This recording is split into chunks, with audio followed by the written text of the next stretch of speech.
লোক দেখতে পেয়ে ওটা ভিডিও করে নিয়েছো? হ্যাঁ, যাতে আপনার এটা না মনে হয় যে আমরাই চুরি করেছি।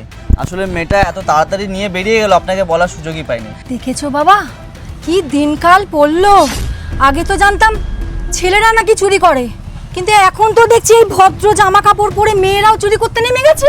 আর কি বলবো কাকিমা, আমরাও দেখে অবাক হয়ে গেলাম যে এত ভালো জামা প্যান্ট পরে আমরা ভাবলাম প্রথমে অফিসে যাচ্ছে বা কোনো কাজে যাচ্ছে, তারপর দেখি হঠাৎ করে আপনার ব্যাগের থেকে ফোনটা বের করলো। তখনই ও আমাকে দেখালো, আর আমি ওকে বললাম যে তুই ভিডিওটা করে রাখ, যাতে আপনি এটা না ভাবেন যেহেতু আপনাকে আমরা ফোনটা রিটার্ন করছি যে আমরাই চুরি করেছিলাম, এটা যাতে না ভাবেন সেই জন্য ভিডিওটা করে রেখেছি।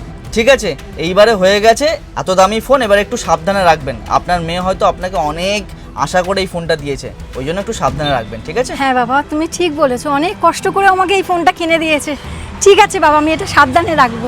তোমরা ভালো থেকো বাবা। হ্যাঁ, তোমাদের ভালো হোক, আমি এটা যত্ন করে রাখবো এবার থেকে। ঠিক আছে? ঠিক আছে কাকিমা, চললাম, নিজের খেয়াল রাখবেন। হ্যাঁ, এই চল। এসো বাবা, দুর্গা দুর্গা, ভালো করে